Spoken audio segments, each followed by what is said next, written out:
Welcome to the Technology Pulse podcast, hosted by DALY Computers, providing comprehensive technology solutions to the public and private sectors for more than 35 years. Visit www.daly.com to learn more. This episode is brought to you by Barracuda Networks, the worldwide leader in security, application delivery and data protection solutions. And now here's your host, Rick from DALY. We are here on the Daily Technology Pulse podcast, and I am very pleased to welcome as my guest today, Michael Townsend of Barracuda. Michael, how are you today? I'm doing well. Thank you for letting me join you today. Well, we are certainly glad to have you. So, Michael, tell us a little bit about what you do for Barracuda. Sure. I am the National SLED Solutions Architect. Long title, but I am a solutions architect for Barracuda that specializes in the SLED division. When you say a solutions architect, give people a little more insight as to what you do. What are some of the things that you work on? Right. As a solutions architect, when we get with our customers, we get on sales calls with them, and I demo products and find the products that fit their needs in the cybersecurity realm. So maybe a customer's looking for email, maybe they're looking for a backup solution, maybe they're looking for a firewall or a web application firewall. As a solutions architect, I can show them the different products that we have with Barracuda and demo the products that would fit their environment and how it would fit their environment. You've got quite the pedigree that can really help folks on the other end of the video call or the phone call or the meeting. Tell us about your background and what gives you this unique insight. Sure. First off, I just recently retired with almost 30 years of service with the Tuscaloosa County school system. When I retired, I was the Director of Technology, or some people call CTO. I was also the E-rate coordinator for the system. But before that, working for the school systems, I went from computer tech all the way up through network operations manager and worked my way up through as Director of Technology through my many years at Tuscaloosa County Schools. So being around the school systems, developing plans, developing network plans, developing plans for the kids in schools, it gave me that real world advantage of knowing how the school system works, when budgets need to be done, because that's one of the major problems that I dealt with was with budgets. I had to create a budget for our school system, and then when those budgets are due, what products could I buy, and everything that went along that year that I had to procure, would I be able to purchase it with the amount of money I had in place? And with education, we're not a business, so we're getting only tax dollars in. We're not getting other profit money in. So there's not like I can go say, hey, I need to go buy this $1 million product and be able to go procure it. It doesn't work that way. So me being in that environment gave me the understanding of how SLED works. I imagine that those budget challenges can be difficult because even though a fiscal year starts on a particular day, that's not when you just get handed this pot of money, right? Correct. And, different states around the country have different days that their fiscal cycle goes through. Their hours in Alabama was October 1 through September the 30th. And then we were able to procure products on the new budget cycle, sometimes in October, depending on when the state releases the money. That was another thing. They didn't always release it October 1. It may be a couple of days down the road. So by the time they get the money release, it goes to the county, and the county can go in and let you create those purchase orders. It may be the 15th or the 20th of the month before you do something like that, and be able to send out the purchase order to procure something. But not only that, you got to look at when you buy a product in the SLED division, even not in K through 12 or upper education, but you're talking about local county governments. They still have board meetings or some kind of community meeting with representatives that has to go to approve those purchases. Especially in education, there's a cap on what you can buy, because if you might have to bid it out. It's not something that you can just go buy because you want to. You got to have a bid process. So just because you go to a customer in the SLED division and says, yeah, we got this product, and that customer goes, I want this, and it's, let's say, $50,000. Well, depending on the state, they may say, well, you got to, anything over $15,000, we have to bid. Well, now you got to get 3 quotes. How long is that going to take to get 3 quotes? Right? Once you get your 3 quotes, now you got to present it to your CSFO or CFO, depending on county or government, and then they got to approve it. Then it has to go to a board meeting, and then let the board approve it and sign the contracts. So that time frame of evaluating, procuring, and getting actually the product, it could be 3 to 4 months down the road. It's not a quick turnaround sale. So that's reason in SLED is a totally different animal when you're talking to customers, and you really need to know as a person selling products to the SLED environment when you can really going to get the product sold to them, because it's going to take time. Right. Right. And that is a common challenge that we've heard from a lot of our customers and the folks that we deal with here at DALY. But now you having, of course, that unique insight, like we said, we find that very valuable because, again, you've been in the other person's shoes. You know the challenges that they have, but you also not only the challenges with the budget and with the wheels of how things turn and how long things take, but also the challenges that they have from having been in that education space. Now, so walk us into the challenge that you see that schools have with this latest solution that you're here to talk to us about. Well, okay, so I want to talk about archiving, email archiving. It's still part of an email suite, but it's a totally thing because it deals with emails, right? So email Right. archiving is important to government and schools and or the SLED divisions in multiple ways. I mean, we're required to keep documents for so long, right? And e-discovery, especially in education, they didn't come out and says, hey, you must keep documents for 7 years. You must keep them for 5. There was really not a timeline that was built out for education. So when they Mm-hmm. said e-discovery, here it is. You must keep the documents. You must have something out there. So either you create a policy on your own, or you kind of go with what the GSA does and do a 7 and 5 year type retention policy, or you just keep everything and never delete it. Well, Barracuda recognizes that, So what Barracuda did with their cloud archiving service says we can give you that option of you're storing your emails, of archiving all your emails. We can do it forever. Or you can do it based on your retention policy that you have in your system. So if you got a 5-year policy, you can create a 5-year retention policy. If you got a 10-year, you can create a 10-year. But if you don't have one, then Barracuda is not going to charge you extra because you have no retention policy. You can keep things out there for 15, 20 years if you want to. And one of the other things that I thought was great about Barracuda when I was there with our accounts was that, students or teacher leaves, we're not charging you for those people that leave, because students, roll off after 12 years because they're students. Their Mm-hmm. emails are still there. Teachers leave and go to other systems, but we're not charging you for those backed emails that we're storing. We're only charging you for your current emails that you have according to Microsoft or Google Suites, the number of user accounts. And we only charge for faculty and staff. We don't charge for students. So think about that. When I left, we had 20,000 students and about 2,800 employees. So my licensing for Barracuda was not the 22,000; it was more the 2,800. So I was paying for a 2,800 license, not a 22,000 license. Big difference there if you had to go buy licensing. So that's one of the things about the archiver that I really like. But to dive into the archiver and tell you what it can really do is what really makes a difference for K through 12 or SLED environments, because we talk about e-discoveries. School systems, they have special ed.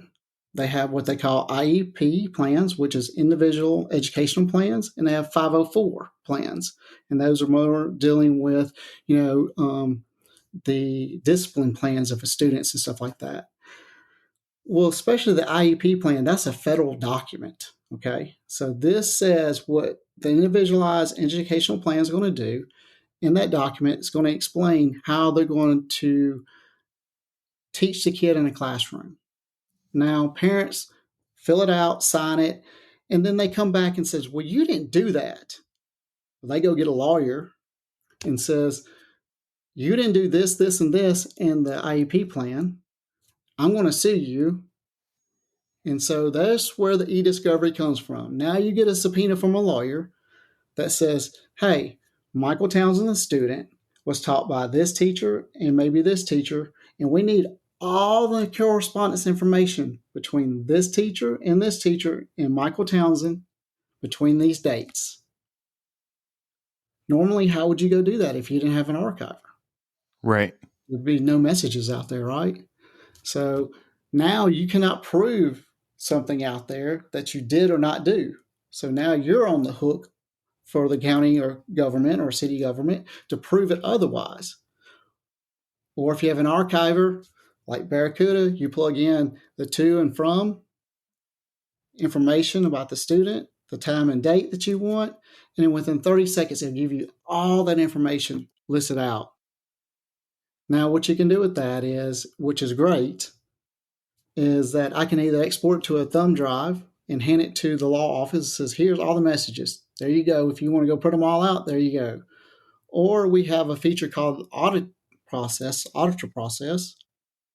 and we can save that search that we just did, go in our auditor process, type in the email address of the auditor, assign that saved search, and send it to them, and they can log into the Barracuda box or the cloud archiving service and only see those messages that we search for.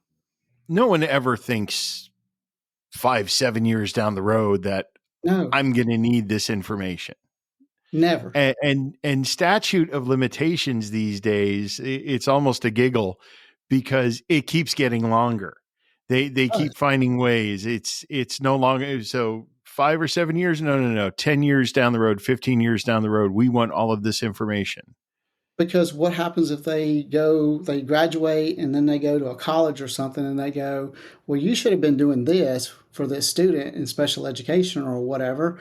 And we weren't, they said, I didn't know we're supposed to be doing that. And they all of a sudden now, 13 years later, we're getting a subpoena about a kid that's not even in our school system anymore. Right. And we're having to pull up information, Right. Long ago. We just talked about one little piece, and that's, a subpoena for a 504. But what if you're having to deal with employees too? And HR comes to you and go, I think this employee's been sending inappropriate emails, or I've had them doing stuff that's not work-related emails. Maybe they're a realtor or something, and they're sending emails to clients during the day when they're supposed to be working. We can pull those emails by person. And it's one of those things where you could just not delete anything. That, unfortunately, is not going to work. To just not delete anything, I mean, I have to think that has to be a security risk to just have all of those emails still in your inbox, right? It's almost like compromising your device. Well, and also, so once it goes in the archiver with Barracuda, it's there. You cannot delete it out of the archiver unless you put a retention policy on it. So if you say forever, not even an administrator or the admin can go in and selectively delete a message. It has to create a retention policy on our system to go in and delete those messages. So until you create a retention policy, we have the messages, not only just the messages with Barracuda. The other feature is that we can grab with Office 365 your calendars, all your meeting notes, and all your contacts and all your tasks.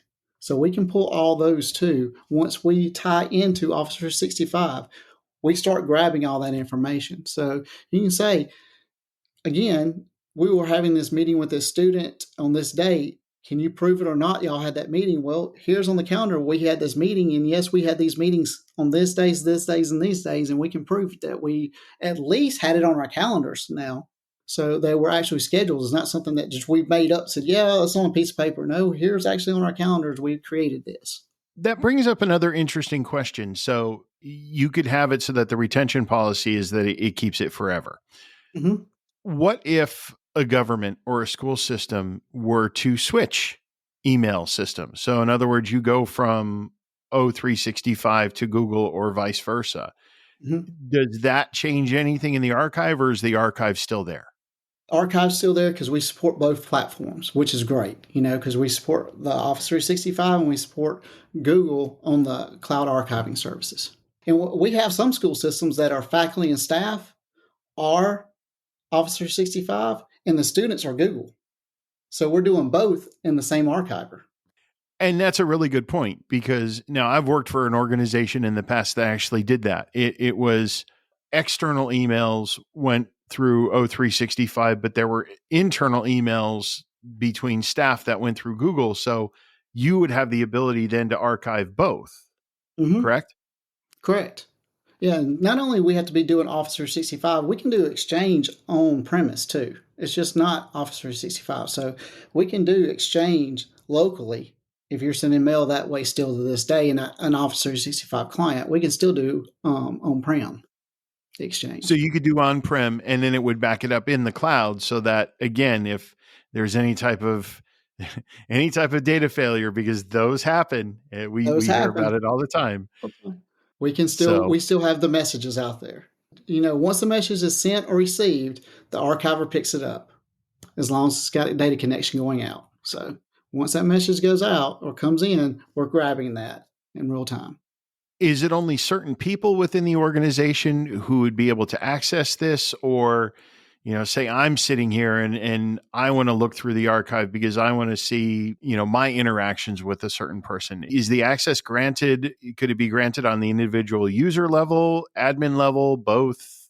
Okay, so we have a scenario, which is great, which you just brought up. We have the administrator level that has access to everything, right?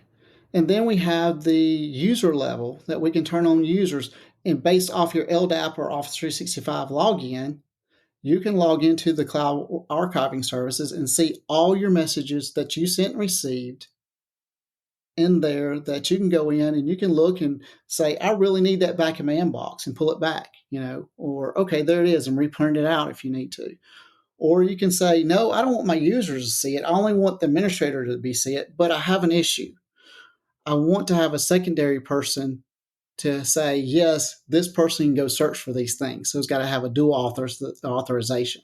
So even an administrator can go in there and go, well, I need to see this, but they got to have a secondary authorization that says, okay, yeah, you can go see that. So some systems, we have that hierarchy that we want dual authorization before you can see something. So it's not just one person has the keys to the kingdom. Right, which, that could be really dangerous. Right, because if you look at an archiver, you think about it, the administrator can see anything from the superintendent, the CFO, the mayor, the county probate judge, whoever we have the system on. So once you search, you can search anything, depending on your level, if you're an administrator. So that's the reason we created the dual authentication. If you want to say, no, we want to have someone else be able to authenticate that other person to be able to go look at stuff. Let me throw another scenario out there. So you have somebody who's using an Exchange server. It's on-prem.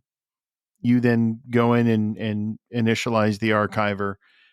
Everything gets archived, and then they have, again, a data systems failure. Their data center goes down. Something really, really bad happens. Can the archive information be used to restore that system if they were to go to another on-prem system? No, that's archiver is just storage of information. Barracuda has another product we called Cloud Backup, but you have to be on Office 365, not on-prem, and it will back up all your Exchange online, your OneNote, your SharePoint, all those. This is a whole nother product. And we usually, when we talk about the archiver, we usually talk about Barracuda's cloud backup services, because that's kind of how they work together. One is to look at and keep forever all the information, and the other, the cloud backup, is to be able to go and sort and look by mailboxes, by person, and then you can restore a particular message or a whole mailbox back to the user if you lose something. Or say you leave and I come in and replace you, but I want to see all your messages and your contacts. I can go into the cloud backup restore and restore it back to my email account now as a subfolder down below that says this is all of Rick's information now and all his email and contacts that he was working on. Different product, but there is a solution for that sort of thing. There is, yes. I'm going to be honest. I have not heard of anyone who does any type of email system on-prem that ends up having that massive data failure, that massive server failure, that then makes the decision, oh, we want to go through this again, so we're going to go with another on-prem solution. It's They true. typically do go right over to the cloud. Yeah, they're usually over the cloud because Barracuda has this what we call the cloud backup services that I was just talking about. But we also have our Barracuda backup systems too that we can back up VMware, virtualizations, hardware boxes, even local workstations. So there's a whole product line. If you have an on-prem box and you want to have that backed up, we have a Barracuda backup system that will be on premise or virtualized that can do the same thing. I think a lot of people who have on-prem solutions are now understanding just how valuable the cloud can be as long as it's managed correctly. With our email gateway system, our ESS system, let's just say you're on cloud now, but Office 365 goes down. They just went down a month ago. And what happens to all your email? Well, if you have one of Barracuda's cloud email systems, we have what we call continuity for the next 96 hours. And we're pinging Microsoft to see if it's up. If it's not, we come up and then you still get your mail and still be able to send mail and messages through the web's portal through the Barracuda side. So you don't lose email continuity until Microsoft comes back and then it shoves everything back into your mailbox. And that's what I love about Barracuda because when I say security portfolio, we are a security portfolio. Now, from firewall edges to web application firewalls to email security to archiving to backup solutions to load balancers down to even our new XDR systems that we have in place as our SOC that we can manage your devices and out there and maintain your network and see things coming in and out and start blocking stuff for you if you don't have the resources. So we have a full security portfolio. I mean, even with our web filters. I mean, if you need to be web filtering stuff, we have web filters. And we just got a security of suites, and that's when I tell people it's like, where are you lacking, or where can we come in and help you, and we can help build and design those security suites around you. And when you look at we call it our email security suite, which is the email gateway, then impersonation protection, the instant response, the cloud archiving service, the security awareness training we have. We have on that same suite, we have data inspector. And so with those products lines and DMARC protection, with all those products in one big suite, you can buy a whole email security suite that includes all that stuff that I just talked about at one go round and have that. I mean, a lot of people need security awareness training. That's a big thing right now too, is email security awareness training. I mean, we're trying to train our employees. What is our biggest threat factor is our employees clicking on the wrong thing, right? So Barracuda has a training scenario simulation that we can send out and create these fake emails. And someone clicks on it and goes, oh, you've been phished, but this is why, and train them how to look for these things. And that's one of the things people don't understand is you could sit there and tell someone not to do something. Right. But people don't learn that way. People Right. don't learn from someone telling them to do something or not to do something. You learn from your mistakes. I'm one of those people. I learn from my mistakes. And so even though I knew I was going to get the nasty gram from the IT department when I clicked on a funny link in an email, and I knew it was probably going to be one of those, oh, we were testing you scenarios. Yeah. I still wanted to do it. I was willing to take the heat because then I learned it reinforced, okay, and this is what about this was wrong. Right. And that can be really difficult for people because a lot of times the training, it just you see it on the screen, it just tells you do this, don't do this, and you're not quite understanding why. But then when you actually go through it, it's you start building that practical knowledge, kind of like in the education system. You can't just tell a student how to do math or how to do science or how to do chemistry. You actually have to show them. You have to let them do it, right? That's correct. So that's where the security training comes into place. I mean, because it's funny because when I was a network operation manager and someone would do something, and I'll go, didn't you click on that? No, I didn't click on that. And we could pull it up in Barracuda on our incident response system, and it will show you all the ones that people actually clicked on the links. It would show us. And I'm like, well, I think you did. No, or you forwarded that on to someone else? No. It's like, yeah, you did. It shows it right here. No getting away with anything these days. It's all It right isn't. there. It's all right there. Why don't we wrap things up?